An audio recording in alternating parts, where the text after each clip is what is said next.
सबसे पहले तो आप सभी को नमस्कार। मैं धर्मराज प्रसाद। अभी अमेरिका में ना ट्रम्प सरकार का शटडाउन शुरू हो गया है और शटडाउन शुरू होने के बाद में ना हजारों ऐसे कर्मचारी हैं ना जिनको बिना वेतन के छुट्टी पर जाना पड़ा। मतलब वो छुट्टी मिलेगा लेकिन उसका तो वेतन नहीं मिलेगा। और ये हुआ है इस बार अमेरिकी जो ट्रम्प की जो सरकार है वो अभी सीनेट में फंडिंग बिल ही पास नहीं करा पाई।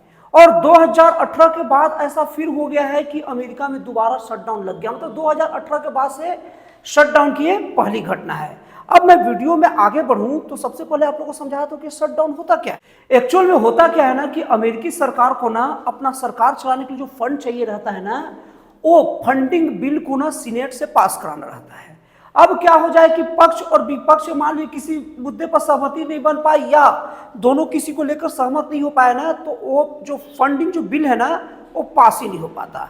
और वो बजट जब पास नहीं हो पाता ना तो उसके बाद क्या होता है, जितने सरकारी कर्मचारी हैं किसी को वेतन नहीं मिलता और सरकारी दफ्तर बंद हो जाते हैं। और जितने जो गैर जरूरी चीजें हैं सभी को जो फंडिंग बंद हो जाती है।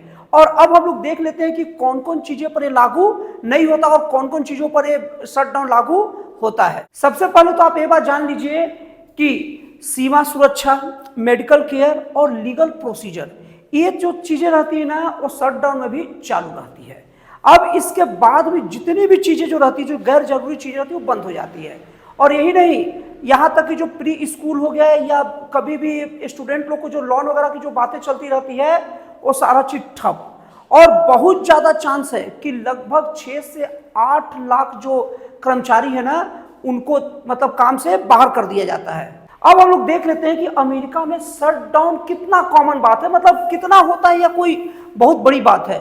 सबसे पहली बात बता दूं कि अमेरिकी राष्ट्रपति डोनाल्ड ट्रंप के जो पिछला कार्यकाल था उसमें 3 बार शटडाउन हुआ था। और ये 3 बार के शटडाउन में ना जो 2018 का शटडाउन था वो पूरे इतिहास का सबसे अमेरिकी मतलब इतिहास का सबसे लंबा शटडाउन था। ये 36 दिनों तक चला था। और अगर इसके अलावा बात किया जाए ना तो 1980 के दशक में भूतपूर्व अमेरिकी राष्ट्रपति रोनाल्ड रीगन के कार्यकाल में ना 8 बार शटडाउन हो चुका है। तो दोस्तों अब आप कमेंट करके बताइए कि आपको क्या अमेरिकी कानून व्यवस्था शटडाउन के बारे में जानकारी थी या नहीं थी, ये कमेंट करके जरूर बताइएगा। तो फिर मिलते हैं अगले वीडियो में एक जन कल्याणकारी और एक राष्ट्रवाद से प्रेरित नए विचारों के साथ।